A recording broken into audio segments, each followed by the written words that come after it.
The wizarding world has been enchanting us for decades. First, as a book series that captured our imagination. Then, as a movie franchise, having so many lovable and complex characters, so many unique creatures, rituals, and traditions. They helped us learn how powerful love actually is, and they keep us coming back time and time again. They had put a fart machine into my sleeping bag. This hall echoes. And Michael Gambon had actually been pressing it during the take, I found out. As heartbreaking as it is, the brilliant actors who starred in the films have been plagued by tragedy over the years. So many lives cut short, from being horrifically murdered to health scares and succumbing to the elements. With 2 Harry Potter cast members tragically dying this month, let's take a look at the souls we lost so prematurely. And don't forget to subscribe and hit the notification bell for more stories that make you feel all the feelings. Recently, the world was shaken by the untimely death of Helen McCrory, who graced us with her presence as the Voldemort ally Narcissa Malfoy. Her husband and fellow actor, Damian Lewis, confirmed her passing on Twitter, saying she went peacefully at home after a heroic battle with cancer. Dying at the age of 52, she has been remembered in numerous tributes from fans and colleagues alike. The most personal and candid story came from her husband, who revealed that his late wife was rather frank and had quite a sense of humor when preparing her family for her death.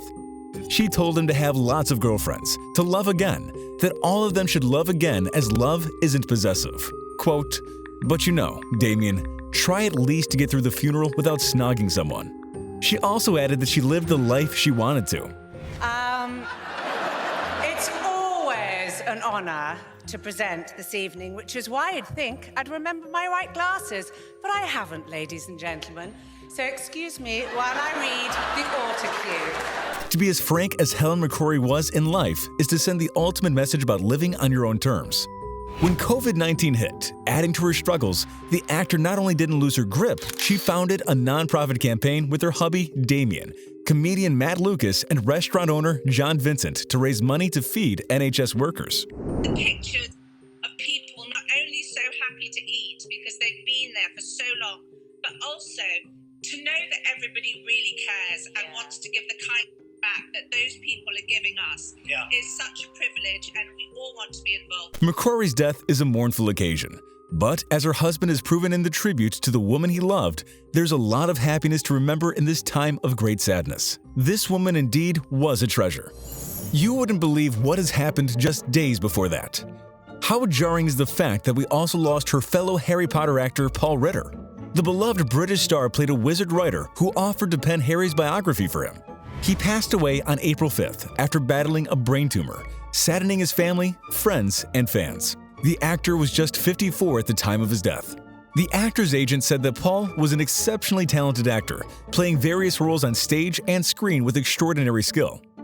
He was fiercely intelligent, kind, and very funny. "We will miss him greatly," he added. Indeed, any loss is a great loss. But when it comes up sneakily and takes away a young life that's barely started, it's so much more heart-wrenching. Robert Knox was just 18 when he died under tragic circumstances, well before his time. The young star was fatally stabbed in southeast London while reportedly stepping into a fight to protect his brother. Robert's friends told us his brother was attacked by a man carrying 2 kitchen knives. Almost like possessed, really. Don't know whether he's on something. A 21-year-old man was arrested on the scene and is still being held on suspicion of murder. Knox was with 4 friends at the time who were all seriously injured. One was left with permanent spine damage. Just a handful of days before his death, Knox wrapped filming for his first appearance in the Harry Potter films, which was said to be the young actor's big break. He starred in The Half-Blood Prince as Marcus Belby, a Ravenclaw recruited to Professor Slughorn's Slug Club because of his famous father. Rob was also signed to star in the following film. They later dedicated the premiere to him with David Yates, the director, reflecting on Knox's tragic death. He came in and wanted to do brilliant work. He put his heart and soul into it, and you just think, what a terrible waste. His remorseless killer, Carl Bishop, ended up serving a life sentence for the crime, but understandably, the tragedy left a massive hole in the Harry Potter world and beyond. As we all know, Voldemort has plenty of bad guys under his thumb, one of whom is the dangerous werewolf Fenrir Greyback. Dave Legeno was definitely up to the task, being a trained MMA fighter and having the ability to look terrifying without the nuances from the source.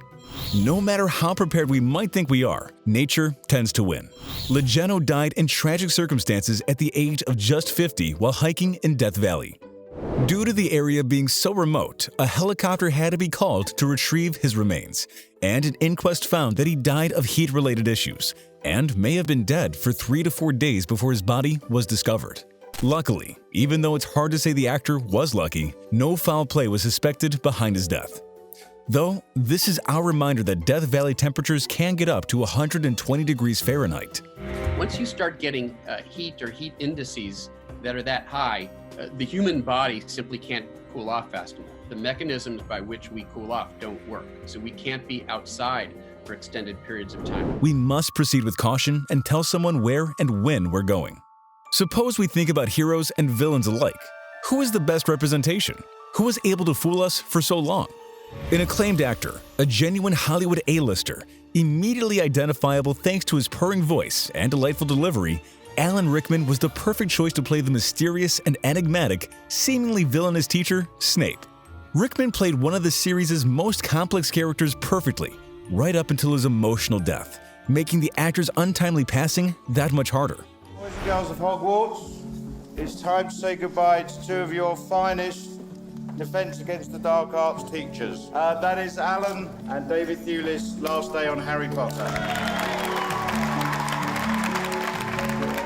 4 years after filming wrapped, Alan was struck by tragedy when diagnosed with pancreatic cancer. He died just weeks before his 70th birthday, and fans, fellow actors, and co-stars alike paid their tributes, from heartfelt messages to shrines at important Potter-related sites. Daniel Radcliffe shared a tribute on Twitter. As an actor, he was one of the first of the adults to treat me like a peer rather than a child, he wrote. I will carry the lessons he taught me for the rest of my life and career. Many people believed the British actor's death was part of a curse after several iconic stars like Muhammad Ali, Prince, David Bowie, and Harper Lee died in 2016. This January, fans have been fondly remembering the actor on the 5th anniversary of his death. We raise our wands to you, Alan Rickman, always. When John Hurt died, the world was robbed of one of the greats, the finest actor of all time. Paraphrasing another great one, David Lynch. Hello? I wondered when I'd be seeing you, Mr. Potter. The actor played our beloved wandmaker, and such was his class that a minor role like Ollivander became completely compelling in his hands. 4 years after the last time he appeared on the franchise, Hurt confirmed he'd been diagnosed with pancreatic cancer. Tragically, the star said that the medical team treating him was more than optimistic about a satisfactory outcome. Following treatment, the actor stated that his cancer was in remission. Sadly, he died 2 years later at his home, just 3 days after his 77th birthday. Hurt's wife described him as a man known for bringing joy and magic to those around him, a very fitting description given his role in the wizarding world. Harry Potter faces plenty of hardship throughout his life, especially with the trio of extended family members with whom Harry spends a miserable childhood. Uncle Vernon may be one of the most despised characters within the series, but the role was brought to life by the beloved actor Richard Griffiths. Fine day, Sunday. In my opinion, best day of the week. Why is that, Dudley? Because there's no post on Sundays. Right you are, Harry. No post on Sunday. He sadly died at the age of 65 after suffering complications from heart surgery, and was remembered by many as a wonderful man with talent beyond measure. Besides Harry Potter, Griffiths teamed up with Daniel Radcliffe to appear on London's West End and Broadway. Unfortunately, their working relationship ended far too soon. After losing his friend and co-star, Radcliffe led a touching tribute to the legendary actor, saying he was proud to say he knew him. Before official production had even begun on Potter, we filmed a shot outside the Dursleys, which was my first ever shot as Harry. I was nervous, and he made me feel at ease, Radcliffe said. With the next one, we are painfully familiar for almost 20 years. The world of magic wouldn't be nearly the place it is without the headmaster of Hogwarts. Dumbledore serves as Harry's father figure, sharing his boundless wisdom with the boy wonder as he gets older, and of course, he delivers some of the best one-liners. It is not our abilities that show what we truly are.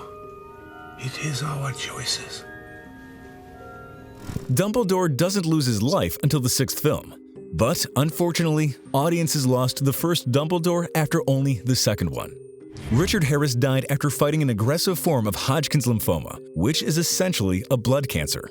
Chris Columbus, the director behind the first two films, said in a press conference just hours before he died that the actor had every intention of returning despite his illness. "He did threaten to kill me if I recast Dumbledore," Columbus said. "I cannot even repeat what he said. He still has got that fight inside of him." Even in death, he shaped the franchise. According to Sir Ian McKellen, Harris had been so vocal about his disdain for his acting ability that when the studio approached him to follow the actor as Dumbledore, he flatly refused. Somehow, it just didn't seem fair to him. Harris's legacy lives on through his sons, one of whom is the actor Jared Harris, who starred in the acclaimed drama series Chernobyl alongside the late Paul Ritter. Before we say goodbye till the next video, we'd like to remember a few more tragically lost souls. Rick Mayall played the rather irritating but friendly ghost Peeves, who wandered the halls of Hogwarts. The actor suffered a sudden heart attack after returning home from a morning run. He was only 56. Roger Lloyd Pack, the iconic actor who played Barty Crouch Sr., and a veteran actor Peter Cartwright, who played the Order of the Phoenix member Elphias Doge, died following their battles with cancer. Vern Troyer battled alcoholism and depression for many years. Sadly, he was defeated when he was just 49. Derek Dedman passed away in 2014 from complications from diabetes, leaving the leaky cauldron permanently unmanned. Marjorie Mason played the lady who provides the kids with sweets on their journey to Hogwarts at 92. She went on to live 8 more years and died aged 100. We wish the rest of the cast at least get close to this number and enjoy their lives' as journeys. You know how we must end this, right? They'll continue to live on as characters for as long as fans have love in their hearts. That is to say, always.